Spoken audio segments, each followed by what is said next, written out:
how do you know if you have estrogen dominance, and then what are some things you can do about it? Take a look at her question right here. Now let's dive into the question of the day.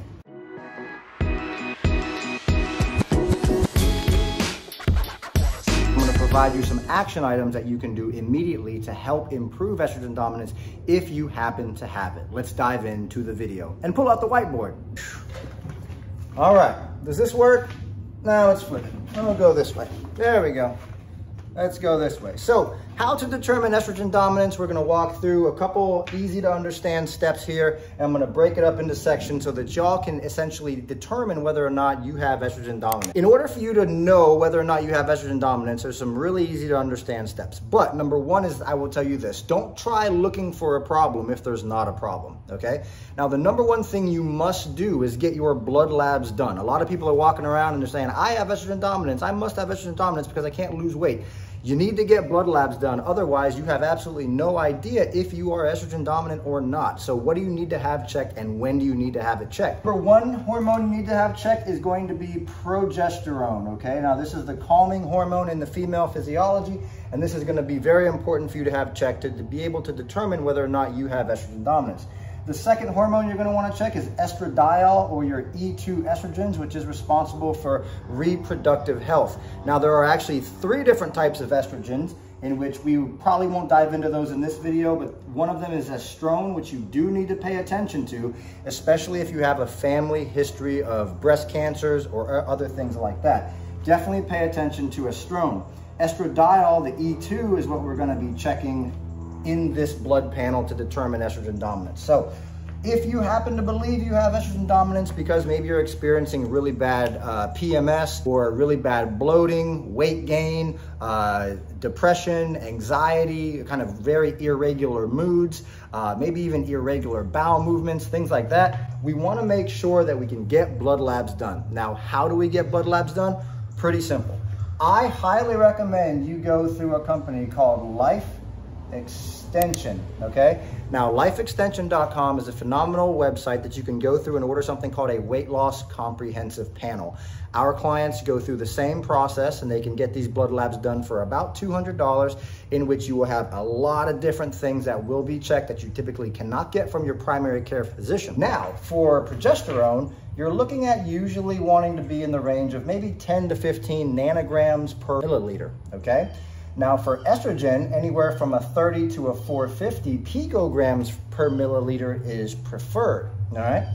Now, obviously, this is a huge range, and for some of the women that I coach, some of them are around 50 to 60 picograms per milliliter, while I've also had women that are in the 500s, 700s, 1000s, or more than that.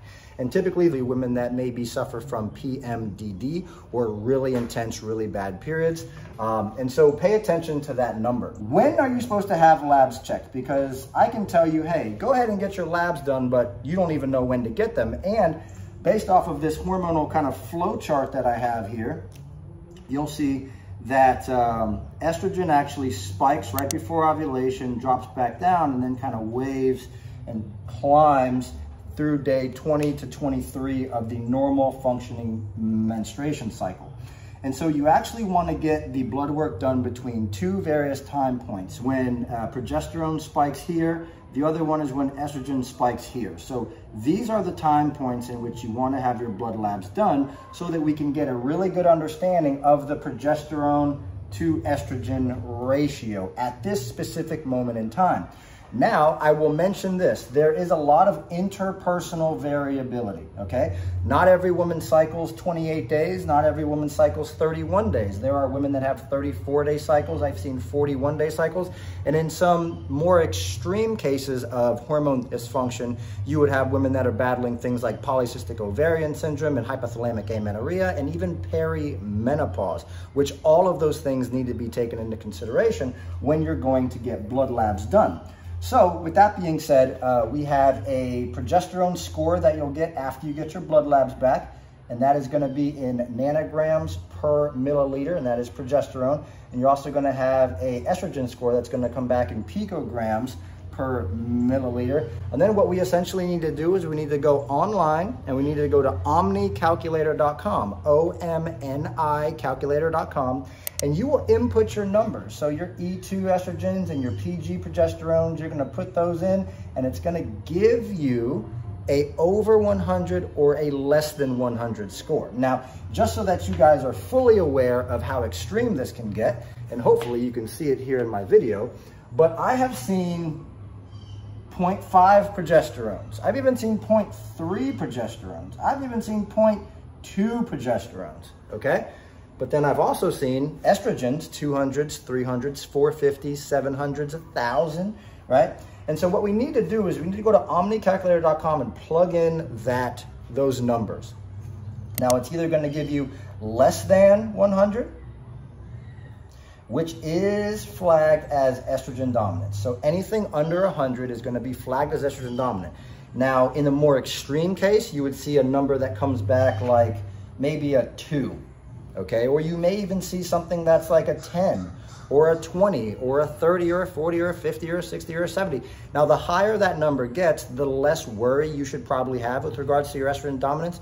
But your side effects and the biofeedback that we're getting from asking you the right question, having you complete a metabolic stress questionnaire, and then along with our weekly update system where we ask you a lot of different questions about your internal female health, we can determine how estrogen dominant you may be, and then we can begin to work a system that's going to help you not be so estrogen dominant any longer and essentially get some of those negative physiological side effects to go away. So just as an example, if you were to complete an MSQ for us and your total score is a 70, our goal for the first 4 weeks inside of working with you is going to be to get that score at least in half. If we can cut that score in half, where we're asking you questions about depression, anxiety, sleep quality, mood, bloat, water retention, those types of things, inflammation. If we can get those things down over the course of a month or two, guess what? You're probably gonna feel a lot better. Anything over 100, that basically means that you are not estrogen dominant, okay?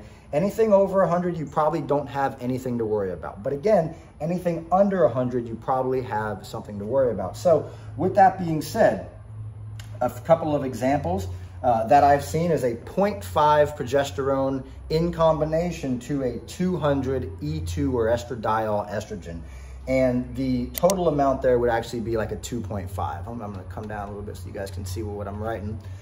Would be a 2.5. Now, obviously, you know that a 2.5 is much less than 100, so therefore, stamped approval, estrogen dominant, right?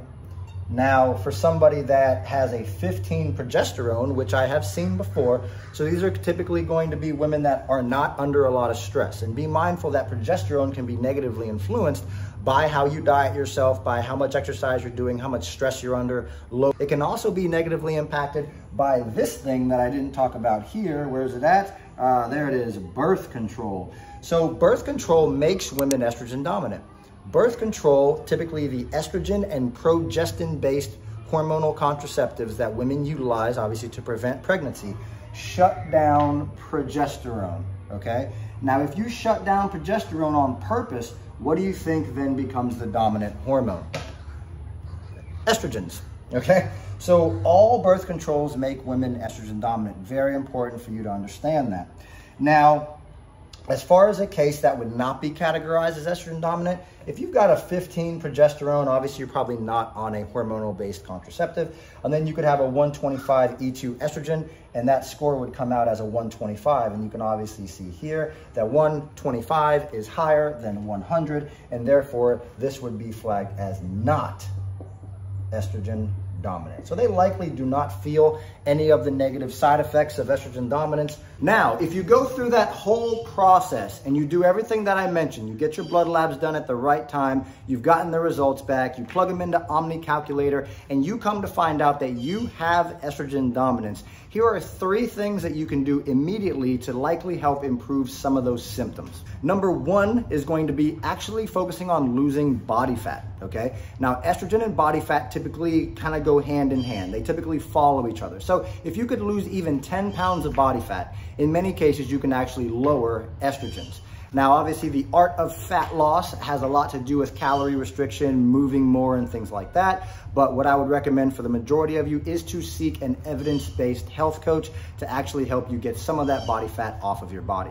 Tip number 2 is going to be adding in a supplement like magnesium. Estrogens actually leave the body through a multiple phase process, and estrogens need to get into the toilet, okay? So if you happen to be constipated, maybe you're going to the bathroom once every 2 days, 3 days, 4 days, I've even seen once every 5 days or once a week, then you definitely need to be implementing things like magnesium bicarbonate, which is found in supplements like Natural Calm. You could also implement something like magnesium glycinate to help with bowel motility. Now, I recommend an amount anywhere from 300 to 600 milligrams per day. Typically at night with water is going to be ideal, because the faster we can get you going to the bathroom every single day, the faster we can get you out of this estrogen dominant state, as we are going to be flushing the system, getting everything out of there so that we can basically start fresh. And tip number 3 is going to be using a supplement like DIM or Chrysin to essentially help to block some of your androgens from being able to be converted into estrogens, okay? So those are going to be my 3 most valuable tips, and if you happen to be interested in learning more about this, you can visit our website, The Educated Dieter, as there is a blog article on that website. I also just made an Instagram reel talking about the same thing in about a minute and a half. So those of you who have made it through this 10-minute video, I really appreciate y'all. And if you happen to have any questions for me, just go ahead and leave them in the comment box down below. Like, share, subscribe, all that amazing YouTube stuff. And if you happen to have questions, again, you can leave them on my Instagram, which is @William_Grazione, and I'll answer your question in the next Hey Coach video. Thank you so much for your time. God bless you. See you in the next one. Peace.